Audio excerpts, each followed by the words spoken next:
Hey guys, it's Birdie from Positive Bluebird. So I'm going to show you guys outside the window here.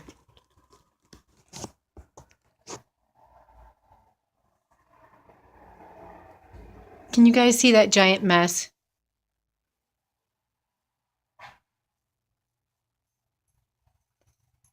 I'm really hoping that they're not planning on leaving it like that. It's kind of hard to show you. Let me go to the other window. In fact, I'm going to go out on the balcony and show you guys. Sorry, you guys got like a massive close up.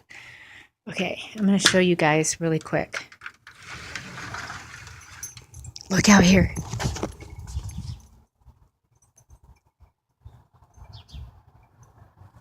That's a really huge mess, you guys. I didn't want to get caught out there talking. Um, my dog just came back in. It's kind of chilly out there now. But, oh my gosh, you guys, they have been doing so much digging. Um, and I think it's just rewire under the ground and old pipes. I don't know, but it's the entire community where we live. There are craters and holes, and I'm really hoping they're not going to leave it like that because there were some obnoxious kids today deliberately getting in the way of Excel Energy or whoever these contracted people are. And I'm like, you guys, seriously? I'm like, they're using shovels and cranes and whatever else, and you're deliberately kicking dirt back in the hole. I get so frustrated, but that's what I wanted to talk to you guys about really quick. I'm gonna go in my little thinking room um really quick, and then we'll do a little grocery haul. My dog is following me around, and there's a lot of noise out here. Maybe you could see it this direction.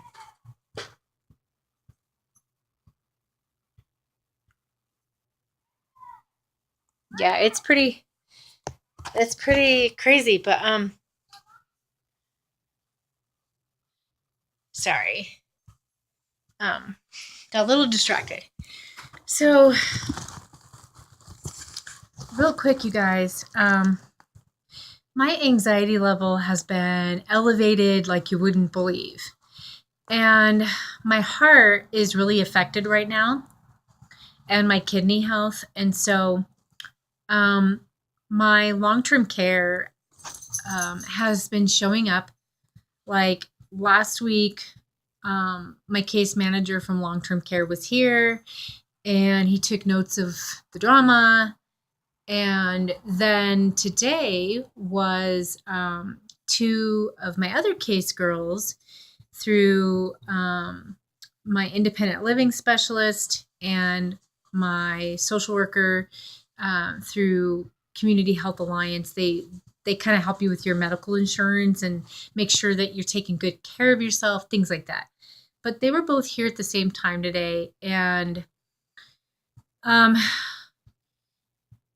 I informed them the truth about what's been going on around here and my anxieties about it. And I need help coping with it because I feel so bitter and hostile on the inside. You know what I mean? Like, they both agreed that my coping skills are excellent, meaning I use YouTube for coping. I use my therapist for coping. I use my animals for coping, my son, you know, and crocheting and sewing and arts and crafts. But those are all just distractions on the outside. But on the inside, there's a lot going on still on up in here and in my heart. Because all I'm doing on the outside is masking what's really happening on the inside. So I never really put it in that perspective. So my independent living specialist is going to come back on Monday, and we're going to talk to the apartment manager.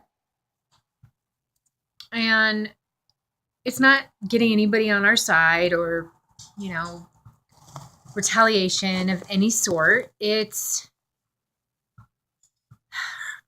her advocating on my behalf and letting him know that she is going to work with me on coping skills, on how to cope with the community, how to cope with naughty children, how to let go of things that are not in my control. You know what I mean? Like if I see tons of kids that are just causing craziness, I have to walk away from it because they're not my kids and it's not my problem. Does it bother me? Yes, of course, because I live here. I share the community. I live on the outside and inside, but she's going to help me with all of that. It's kind of like, hi. Hold on a second. Somebody wants to say hi because it's been a while. So hold on. Let's see if I can get him. We're going to be a little crooked. Yorkie, do you want to say hello? Come here. Come here, Yorkie. Do you want to say hi to the world on YouTube? Who's that, Yorkie? Come here. Oh, see, now he's just playing a game. I'll show you. He's just playing, you guys. Look. Yorkie. And there's Cadence. Oh! He's going to go get the cat. So anyway, you guys, it's okay to reach out for help and guidance. And sometimes you can't do it by yourself. You have to reach out to the community. You have to reach out to your therapist. You have to reach out through referrals and medical staff, you know, just anybody and everybody that will help you along the way, because trying to tackle on all these issues by yourself can be very challenging and it's very tiring. And what I'm going to be working on is brain work, how to calm my brain, and how to achieve other goals, how to be happier, and how to let go, and especially fear. You know what I mean? Fear of being kicked out for no reason when you know that you're innocent. Fear of my son turning an adult in just 2 years and him trying to venture out into the big world is a very scary thought for me. Him getting his first job, learner's permit, driver's license, car. Me letting go of so many worries is very difficult. I have been through many, many traumatic events in my life pertaining to abuse. I'm not naming names, but, you know, it's happened ever since I was a little girl in 1979. And the things that my son has gone through in his life. And so trying to learn self-soothing techniques is key. Because like I told you guys yesterday in the vlog, that we have to have a healthy lifestyle to feel physically good. Because, you know, once you feel physically good, then you can feel mentally good. And I'm not talking about just eating right and exercise. I'm talking about being able to set aside things that are not our problem, being able to let go of fears and worries and things like that. And so that's what I want. And so I'm really glad that my independent living specialist is coming back on Monday. And so we're going to be talking to the manager here just to get him. Hi. He's playing again. He keeps scratching at my pants.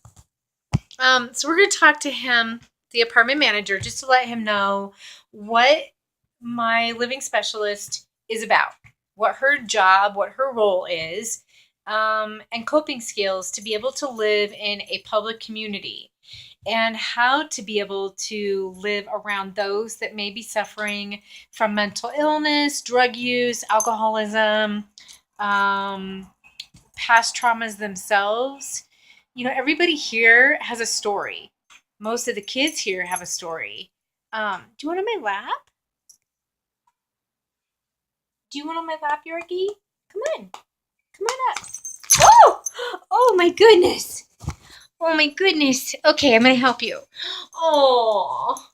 Aw. Mwah. Did you guys see that? His little heart is racing. Are you okay, Yorkie? Did you fall down, Yorkie?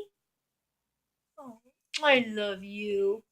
You guys, if you're there's the cat.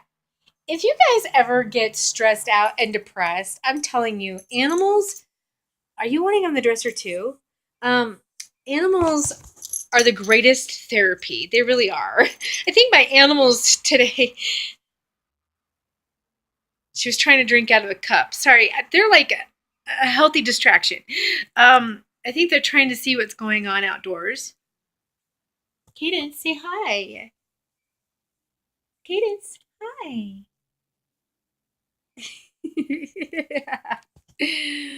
Aren't those close-ups great? I love it. I really love it. You guys, she's going to be, I think, 11 years old this July.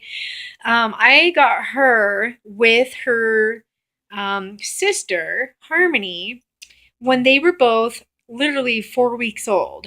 And it was from some neighborhood lady around the block from the daycare that I used to work at. And my son was barely 4 or 5 years old when we got the two kittens. Unfortunately, Harmony was somewhat killed from a no name place that I'm not going to mention, but it was a veterinary clinic. They over vaccinated Harmony and Cadence. Cadence is the one that's alive. And gave them way too many shots that was not necessary. We're talking like at least 6 to 8 shots. And it nearly killed Cadence that a different animal clinic had to save her life. They do all holistic medicines. They do powder medicines in the pet food, and she gained weight like you wouldn't believe. Um, but her sister unfortunately did not make it. Um, and Harmony, it was hard watching her die on the table. She lost all of her sight immediately. She wasn't able to jump on furniture. She kept injuring herself internally, and I think she bled to death. They went to go and try to put her down, and before they euthanized her, she had taken her last cry and her last breath. And that was very hard. And they wrote me this beautiful poem about the Rainbow Bridge. And I believe in the Rainbow Bridge. I know people think it's silly, but they don't tell you where it's at. It's an undisclosed place because they don't want people digging up their pets, because it became illegal to bury your pets many years ago. I think at least 15, 20 years ago. But back in the day, we used to bury our pets. I mean, my mom's backyard is like pet cemetery. But anyway, but animals, they know when you're stressed out. They know when you're sick. They know when you're physically exhausted, mentally exhausted. They feed off of your anxiety, your depression, your anger, your rage. They are smart. And if you think that babies and infants and pets are not, you got another thing coming, because I'm telling you, especially the dog, when my husband left us and my stepdaughter, he was depressed. It was sad watching how depressed he was. I mean, sometimes I wonder if they still think about certain things, you know what I mean? Like a human. Like if something triggers their thought or their memory. Um, but one of the neighbors upstairs at the old place that we lived at before we went homeless, um, looked like my husband. And my dog would get excited and wait by the door. I mean, he would cry and wag his tail, and that was so hard. And I kept trying to tell him that's not who you think it is. So anyway, so my therapist knows that my anxiety's all over the map. But what they're going to help me with, that I have to practice with, and including my therapist, because they're going to talk to my therapist, and I get to see her on Friday, thank God, um, is acceptance, and accepting that when people give me compliments that I am a very good mother and that I've been doing good for myself and I've come a long way, and I advocate for those that need help whether they take it or not. I am a good person. And I've got at least 50 people on my team for the latest scenarios, and it feels good. Um, but I'm not complete because I lost a few people that I thought I was going to be friends with. And to this very day, my son and I have no idea what happened. We absolutely have no idea what happened. And that's where my living specialist is going to help me to be able to put that thought somewhere else and let go. Because I can't change people, I can't change the world. I mean, obviously, if I do good here and there and change somebody's life for the better, then great. But I can't make that a priority. I have to take care of myself. But I do have a lot of worry. My son's growing up. I'm going to be living alone.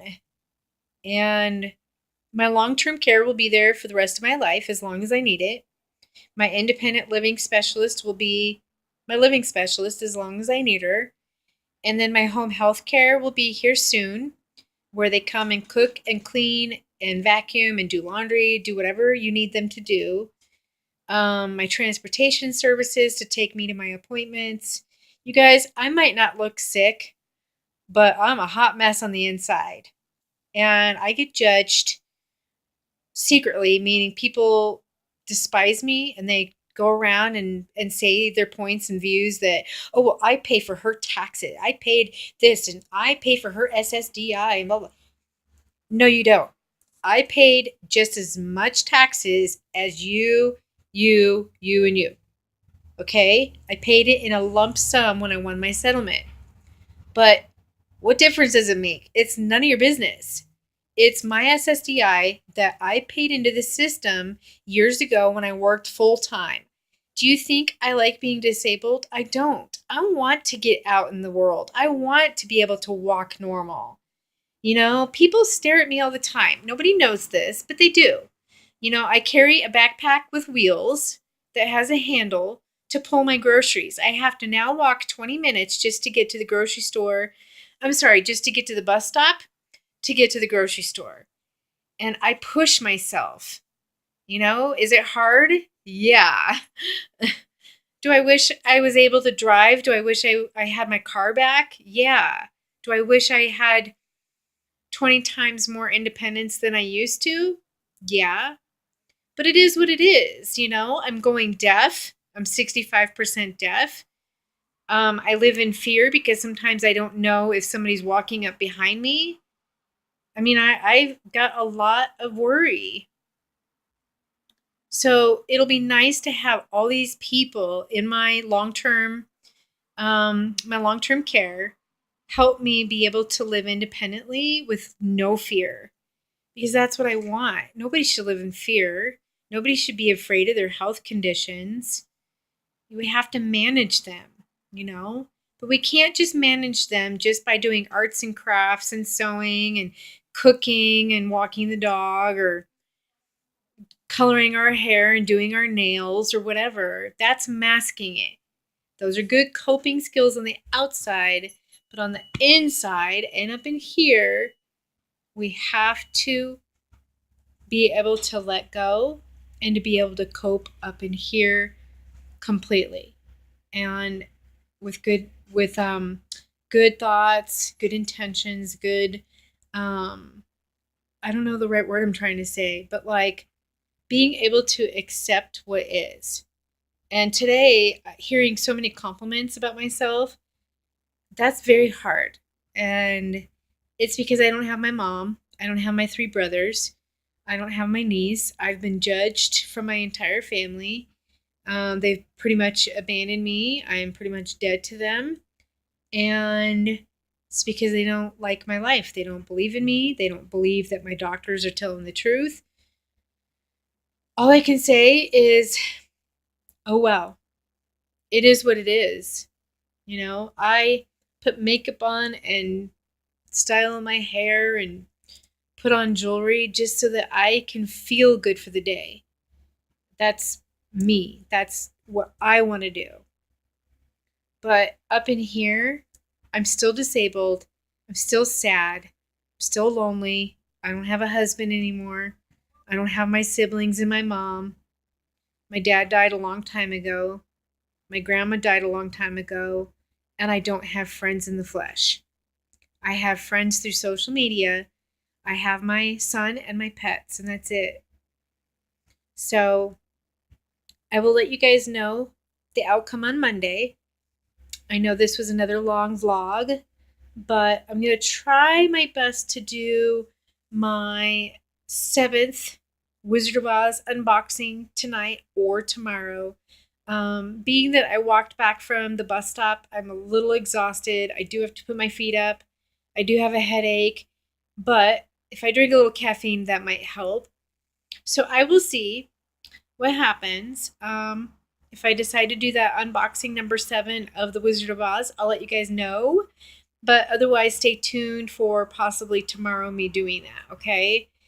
But I care about everybody. Otherwise, I would not have this channel. You know, if I wasn't Positive Bluebird, I would call myself Negative Crow. My son and I laugh about it all the time.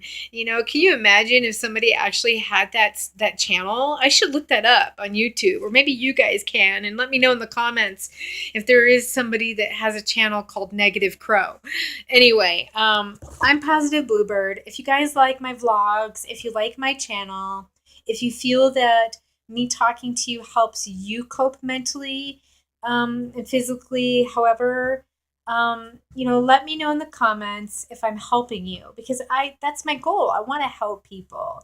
If I can't reach to the next door neighbors or the neighbors down the block or other people in society or at the grocery store, then maybe I can reach to people this way. This is the only way that I can do this.